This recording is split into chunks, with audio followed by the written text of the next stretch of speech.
বাংলাদেশে যতগুলো সংগঠন আছে ব্যবসায়িক সংগঠন, তার মধ্যে কিন্তু প্রথম 1-2 দিনের মধ্যেই পড়ে, কিন্তু আমাদের কাজ বেশি, প্রচার কম। বিজেএমসি, বিকেএমসি বা এই ধরনের যেগুলো সংগঠন আছে তার চেয়ে কোনো অংশেই এই বেসরকারি হসপিটাল ডায়াগনস্টিক ওনার্স অ্যাসোসিয়েশন কম নয়। তাদের চেয়ে অনেক ভালো পজিশনে, ভালো জায়গায় আমরা আছি, কিন্তু আমাদের প্রকাশটা কম। আমাদের এই নারায়ণগঞ্জ জেলায় দীর্ঘ 26 বছর থেকে এই সংগঠনটা চলতেছে, কিন্তু কোনো কার্যকারিতা ছিল না। এরপরে আমাদের এই রূপগঞ্জ, আড়াইহাজারে যখন হাসপাতালগুলো হওয়া শুরু হলো, সংখ্যায় বৃদ্ধি পেল, কিন্তু এইগুলোর আমাদের সুবিধা অসুবিধা অথবা বিপদ আপদে দেখি যে আমাদের কোনো অভিভাবক নেই, আমাদের কোনো খোঁজ খবর নেই। এই লক্ষ্যে আমরা কয়েকজন মিলে নারায়ণগঞ্জ জেলার কয়েকটা হাসপাতালের মালিক মিলে আমরা প্রত্যেকটা উপজেলায় আমরা প্রদক্ষিণ শুরু করলাম, কর্মকাণ্ড শুরু করলাম। বিগত 10 বছরের চেষ্টায় আমরা এই কমিটি করতে পারিনি। এরপরে গত 1 বছর হয়নি, তার কম সময়ের মধ্যেই আমরা এই কমিটি করতে সক্ষম হই। এবং এই আজকের যে নতুন কমিটি, নতুন উদ্দীপনায় শুরু হয়েছে, এটা আমাদের 10 বছরের বলা চলে আন্দোলনের ফসল। এবং আমরা সেই নতুন কমিটি করার জন্য আমরা শুধু উপজেলায় নয়, আমরা জেলায় প্রতি মাসে একবার করে গিয়ে ওখানে মিটিং করেছি, ওখানে কথা বলেছি। এরপর আমরা কেন্দ্রের সভাপতি, সেক্রেটারি, তাদের সঙ্গে, কেন্দ্রীয় কমিটির সঙ্গে আমরা বিভিন্ন সময় যোগাযোগ করে তাদের অনুমোদন নিয়ে তারপরে আমরা এই কমিটি করতে সক্ষম হই। এটা আমাদের 10 বছরের আন্দোলনের ফসল। এই কমিটি হওয়ার পরে শুধু আমরা চিন্তা করলাম যে শুধু নারায়ণগঞ্জ শহর ভিত্তিক বা সিটি কর্পোরেশনের ভিতরে এটা সীমাবদ্ধ থাকলে চলবে না, এর ব্যাপ্তি প্রত্যেকটা উপজেলায় পৌঁছে দিতে হবে। এবং আমরা সেই লক্ষ্যে প্রত্যেকটা উপজেলায় কমিটি করার, যেটা সেন্ট্রালি কোনো অনুমোদন নেই, আমাদের গঠনতন্ত্রে নেই। আমি শুধুমাত্র সেন্ট্রাল প্রেসিডেন্ট এবং সেক্রেটারির সঙ্গে বিভিন্ন সময় কথা বলি যে সারা 64টা ডিস্ট্রিক্টের 63টা ডিস্ট্রিক্টে এই ধরনের কোনো সিস্টেম নাই, যে আমাদের নারায়ণগঞ্জ জেলায় দিতে হবে। এটা দাবি করার পরে ওনারা রাজি হচ্ছেন যে আপনাদের স্থানীয়ভাবে কাজ করার সুবিধার্থে প্রত্যেকটা উপজেলায় আপনি এই কমিটিগুলো করবেন। এবং তার ধারাবাহিকতায় যেহেতু নারায়ণগঞ্জ জেলায় 1 নম্বর আসন, 1 নম্বর উপজেলা রূপগঞ্জ, এই জন্য রূপগঞ্জে আমরা আজকে এই মিটিংয়ের ব্যবস্থা করলাম। পাশাপাশি রূপগঞ্জের যে নবগঠিত কমিটি, আজকের সভাপতি, সেক্রেটারি সহ সকল সদস্যকে আমি ধন্যবাদ জ্ঞাপন করছি যে তারা আজকে এই ধরনের আয়োজন করেছে। আমরা দীর্ঘ 10 বছরে বিভিন্ন সময় মিটিং করেছি, সেটা করেছি চাইনিজ রেস্টুরেন্টে, সেটা করেছি কোনো হোটেলে, সেটা করেছি কোনো বাসায়, কিন্তু এইরকম গ্রামে কোনোদিন করা হয়নি, গ্রামের বাড়িতে কোনোদিন করা হয়নি। আজকে এই গ্রামের বাড়িতে যে অনুষ্ঠান হচ্ছে এবং এটার মূল উদ্যোক্তা এবং সকল কাজই বলা চলে, সেটা হচ্ছে মাহবুব রহমান এবং আজকের এই গ্রামের বাড়ির রিসোর্টের মালিক নব উদ্বোধন হইল মিডিয়া স্কোয়ার হসপিটালের সম্মানিত চেয়ারম্যান মহিউদ্দিন ভাইকে আমি এই দুইজনকে ফার্স্টে আমি কৃতজ্ঞতার সঙ্গে স্মরণ করছি এবং তাদের দুইজনকে ধন্যবাদ দিয়ে আর 2-1টা কথা বলে আমি শেষ করব। আমরা প্রত্যেকটা হসপিটালে কেন্দ্রীয় কমিটির সদস্য। যতক্ষণ পর্যন্ত আমরা কেন্দ্রীয় কমিটির সদস্য হইনি, ততক্ষণ পর্যন্ত আমরা কিন্তু এই কমিটির কোনো মানুষ বা কোনো হসপিটালে এই কমিটির সদস্য বা অন্তর্ভুক্ত এটা আমরা বলতে পারি না।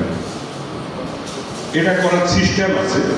এই সিস্টেমটা হচ্ছে যে যারা নতুন সদস্য হবে তাদের 5,000 টাকা করে জমা দিতে হবে, আর যারা আগে সদস্য হয়ে আছে তাদেরকে রিনিউ করার জন্য 2,500 করে টাকা দিতে হবে। এবং বিগত আমাদের রূপগঞ্জের মিটিংয়ে আমি কিন্তু প্রত্যেক হসপিটালকে যারা আগে সদস্য হয়ে আছে তাদের রিনিউ করার জন্য ফর্ম এবং যারা নতুন করে হবে তাদের পুরাতন নতুন ফর্ম দেওয়া হচ্ছে, তারা নতুনভাবে সদস্য হবে। আজকে তারা নিশ্চয়ই পূরণ করে নিয়েছেন ফর্মগুলো। আজকে আমাদের যে কোষাধ্যক্ষ আছে নারায়ণগঞ্জ জেলা মনিরুজ্জামান মনির, এর কাছে আপনারা নতুন যারা তারা 5,000 কোটি টাকা জমা দেবেন এবং ফর্মটা দিয়ে দেবেন, ও রিসিভ করে নেবে। আর যারা যারা নতুন করে পুরাতন আছেন রিনিউ করবেন, তারা 2,500 টাকা দেবেন এবং ফর্মটা পূরণ করে ওর হাতে দিয়ে দেবেন, মনিরের হাতে। এবং এটা কিন্তু সেন্ট্রাল কমিটি কর্তৃক স্বাক্ষরিত হতে হবে। সেটা আমরা সেন্ট্রাল কমিটির সাথে যোগাযোগ করি, প্রেসিডেন্ট এবং সেন্ট্রাল সেক্রেটারির কাছে আমরা এটা অনুমোদন নিয়ে আসবো এবং পরবর্তী একটা মিটিংয়ে আমরা আপনাদের সেই সনদ প্রদান করব। তাহলে আমরা সবাই সেই সেন্ট্রাল কমিটির সদস্য, তখন আমরা ঐক্যবদ্ধভাবে যে কোনো সিদ্ধান্ত আমরা কেন্দ্রের কাছে বলতে পারি। কিন্তু আমরা কেন্দ্রে যদি সদস্যই না হই, তাহলে আমরা উপজেলা ভিত্তিক কোনো সিদ্ধান্ত আমরা কেন্দ্রকে জানাতে পারি না, আমরা তাদের সদস্য না।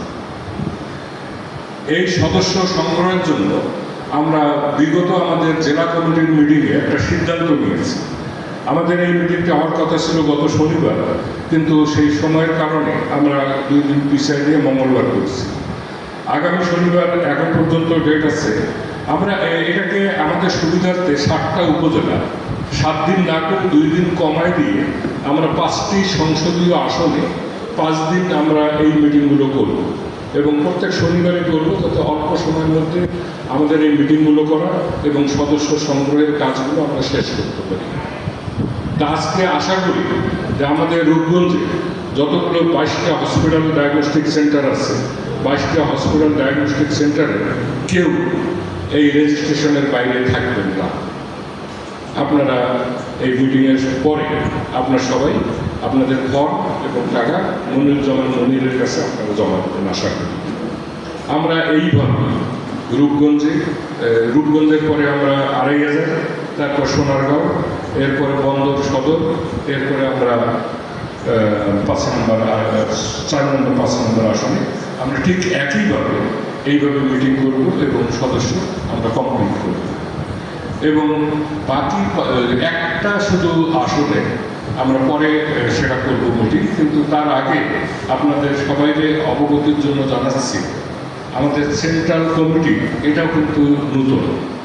সেই কমিটির অনুষ্ঠান এবং এজিএম এটা এই মাসে 26 তারিখে অনুষ্ঠিত হওয়ার কথা। এই অনুষ্ঠানে 26শে জুলাই এই অনুষ্ঠানে স্বাস্থ্য মন্ত্রণালয়ের সচিব, স্বাস্থ্য উপদেষ্টা সহ ডিজি সহ সবাই ওখানে উপস্থিত থাকবেন। এবং আজকে আপনারা যে কথাগুলো বলতেছেন এবং এই সমস্যাগুলো শুধু রূপগঞ্জ উপজেলার বা আপনার হসপিটালের, এটা সারা বাংলাদেশে প্রত্যেকটা হসপিটালেরই এই সমস্যা। 2 বছর 3 বছর থেকে এই রেজিস্ট্রেশন রিনিউ হওয়া অথবা নতুন করে হওয়া, এগুলো সব কিছু বন্ধ। পরিবেশ, নার্কোটিক্স, তারপরে ফায়ার এবং বিভিন্ন অজুহাতে আমাদের এই লাইসেন্স প্রদানগুলো বন্ধ আছে।